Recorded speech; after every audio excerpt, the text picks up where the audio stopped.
programa livre para todos os públicos. Aproveitem! E aí galera, Lebordini na área para mais um quadro do nosso canal Recomeço, que hoje iremos aos anos 80, para variar, ao ano de 1985. Vamos falar sobre Clube dos 5, rimou, 85 no Clube dos 5, sim, com oferecimento de Multimix Shopping e RD Inc, o seu estúdio de tatuagem que tatua os nossos barrigudinhos aqui, a Roquita e o Boss, né? Estamos com mais um episódio do canal Recomeço. E aí, curtiram o episódio passado? Foi da hora, né? Dragon Ball é demais. Muito bom. Então hoje vamos para mais um episódio pra galera acima dos 30 anos, né? Dos 35 anos, né? Vamos falar sobre este filme que, sei lá, faz parte de todo mundo que assistiu a Sessão da Tarde. A extinta, não sei nem se existe ainda a Sessão da Tarde, cara. Mas ele sempre passou lá, foi lá onde eu assisti.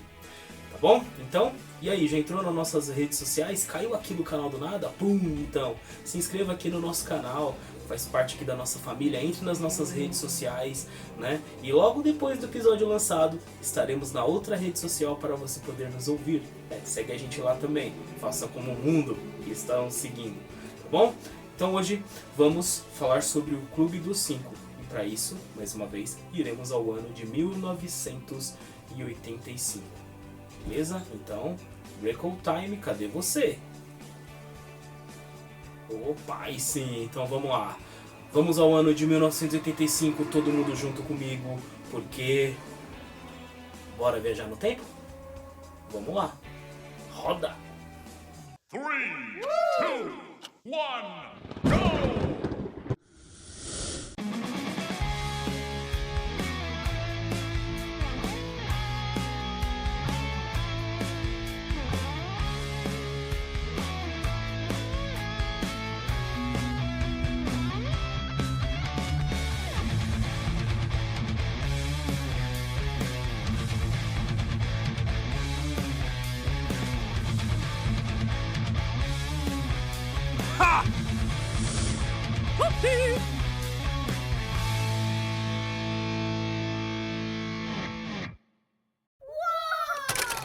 Antes de qualquer coisa, eu quero oferecer esse filme no Clube dos 5, Vitória, né?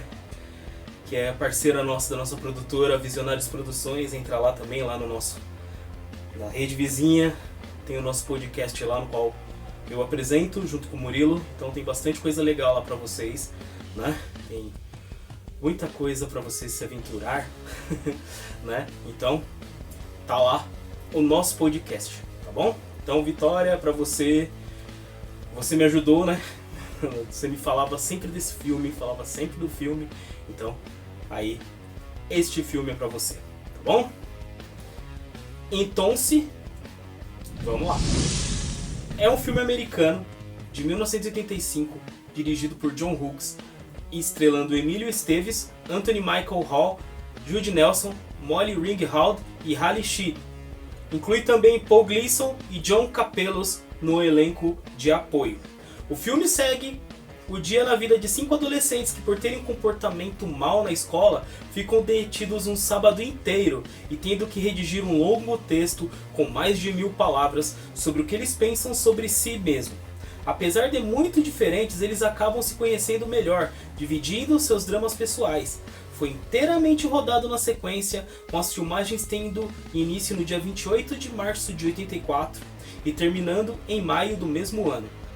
Seu título vem do apelido inventado por estudantes e funcionários para a detenção matinal no New Trill High School, a escola frequentada pelo filho de um dos amigos de John Hughes. Assim, aqueles que foram enviados para a detenção antes do início da escola foram designados como membros do The Breakfast Club, que é o nome original, né, do filme lá nos Estados Unidos.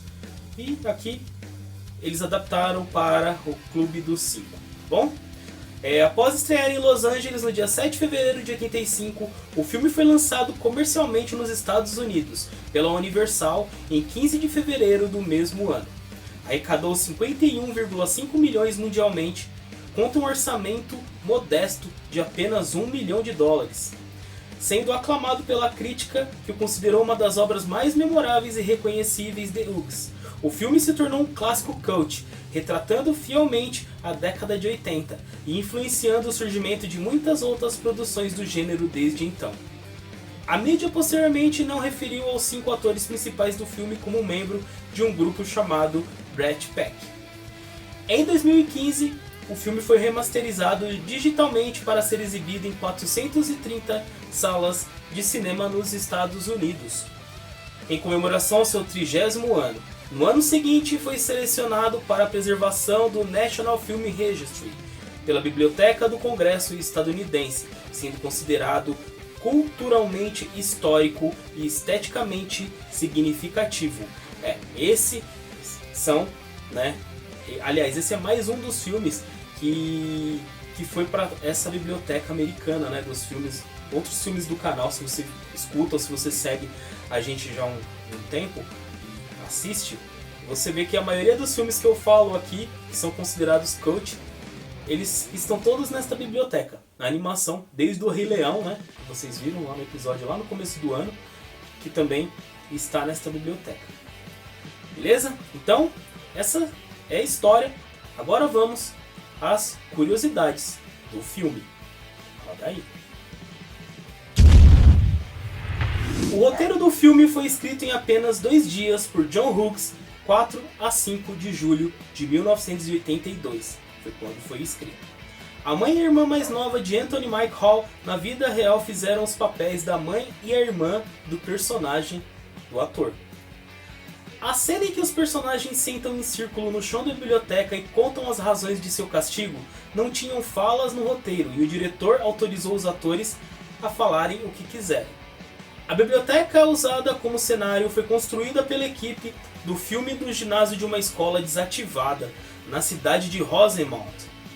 O título Clube dos 5 foi herdado do nome usado na detenção da escola onde uma amiga de John trabalhava, chamado The Breakfast Club, que eu falei ali atrás. O diretor seguiu o conselho de sua amiga e resolveu usar este nome. Allison não tem fala sequer durante 33 minutos de filme. Molly Ringwald fazia o papel de Allison, mas achou que ficaria mais à vontade interpretando Claire. Antes de chamar Judd Nelson, Nicolas Cage era o cogitado para o papel de Bender.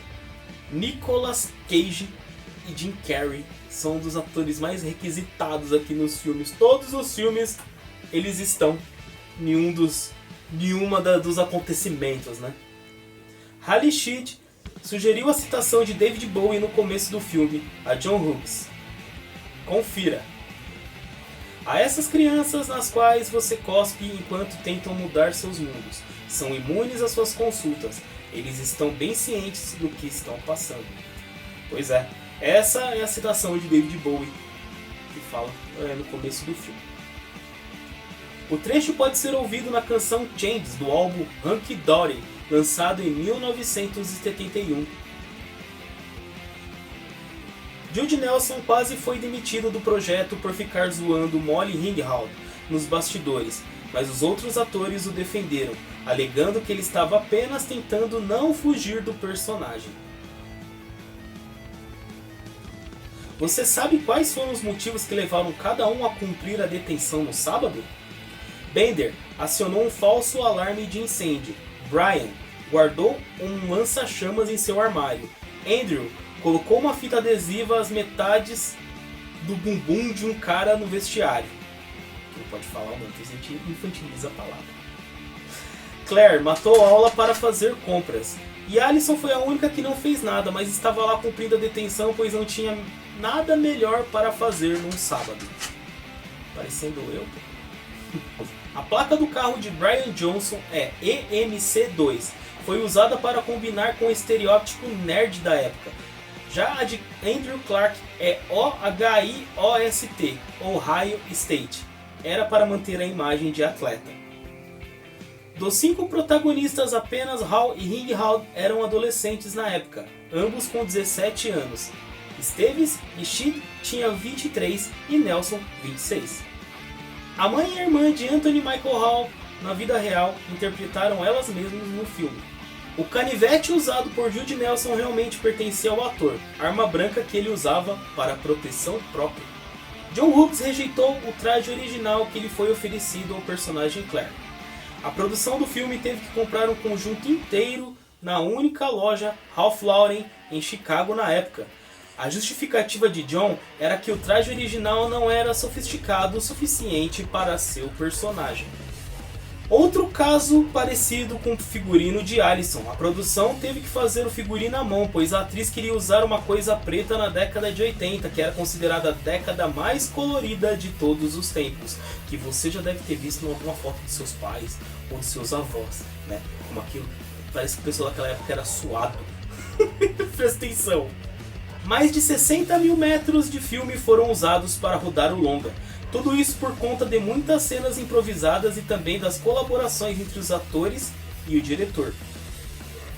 Naquela época era filme, era um negócio totalmente manual feito. Era um trampo pra fazer, viu? Por isso que eu falei, já falei naquele episódio lá atrás, eu não lembro de qual que era. Eu falei pra a gente sempre, nós, aliás, temos que valorizar bastante o cinema, tanto nacional como internacional, porque os caras realmente... O internacional, pelo menos, os caras têm renda, né, pra poder fazer os filmes e tal. Mas, assim, o nacional, os caras se viram em 30, cara, pra poder fazer um filme. É trabalhoso, então temos que valorizar a arte em si. A dica tá aí pra vocês. O filme foi gravado inteiramente em sequência, e isso deu a oportunidade dos atores viverem realmente seus personagens. Antes de virar sucesso com a banda Simple Minds, a música Don't You Forget About Me. Don't You Forget About Me. Trilha que encerra o filme foi oferecida primeiramente ao Billy Idol, mas o cantor recusou o pedido. Depois de grande sucesso que o filme obteve em todo o mundo, foram pensadas várias possibilidades de realizar sequências do filme a cada 10 anos, com o reencontro de todo o elenco, mas isso nunca chegou a acontecer por causa da péssima relação entre John Hughes e Nelson Judd.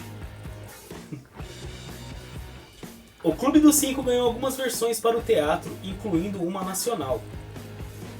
No final do filme, Brian Johnson é buscado na escola pelo seu pai, interpretado por John Hughes, o diretor do filme.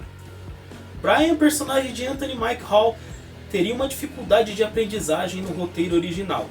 Molly Ringwald tinha grande influência sobre o diretor John Hughes quando a produção começou, e pode ter sido a causa da demissão de uma atriz. Ficava tão quente no andar de cima no set que o elenco e a equipe muitas vezes caíam no sono ou desmaiavam. John Cusack também foi cogitado para o papel de Bender. John Hughes teve que mudar o personagem de Emílio Esteves de jogador de futebol americano para lutador devido ao seu porte menor. Rick Moranis havia sido escolhido para o papel de zelador antes de desistir. Pouco após sua participação do sucesso de 84 dos Caça-Fantasmas, falamos aqui no canal, vocês viram lá, né? Moranis fazia parte da estratégia de estúdio de acrescentar nomes de peso ao elenco, avisando também o David, nosso inscrito, meu amigo, parceiro. Ele explicou o que aconteceu com o Rick Moranis. Vocês lembram que eu falei sobre ele no episódio dos Caça-Fantasmas? Então, ele explicou que o Rick Moranis ele era casado e depois que a mulher dele faleceu, ele meio que desistiu da carreira, né, para cuidar dela. Depois que morreu, ele não desistiu de vez, acabou se aposentando, tá? Isso. E quem sabia que fim que deu no Rick Moranis foi esse. Triste, né? Um belo ator, um desperdício, infelizmente. Voltando. No mesmo ano em que Haley Shield, Judd Nelson e Emílio Esteves interpretaram alunos do ensino médio em O Clube dos Cinco, também interpretaram universitários no filme O Primeiro Ano do Resto de Nossas Vidas, que vai também estar no canal, tá? Aguardem. Molly Ringwald era queridinha de Hughes nos anos 80. Além do Clube dos Cinco, estrelou também Gatinhas e Gatões de 84 e A Garota da Rosa Choque de 1986. Em um artigo de 2018, a atriz disse que, visto hoje alguns filmes e cenas de Hughes, pode ser considerado machista. Ele admitiu inclusive que conseguiu que uma cena que a professora de ginástica nadava nua fosse retirada do Clube dos Cinco. Pois é. Chegou. Eles tiveram que cancelar uma cena que cortar. Pois é, tempos modernos. Pois é, galera, esse foi mais um Canal Recomeço falando sobre o Clube dos 5. Espero que você tenha gostado. E aí, gostou? Sim! Então, se você gostou, curte, comenta, compartilha, faça parte da nossa família. Isso, se inscreva nas nossas redes sociais, né?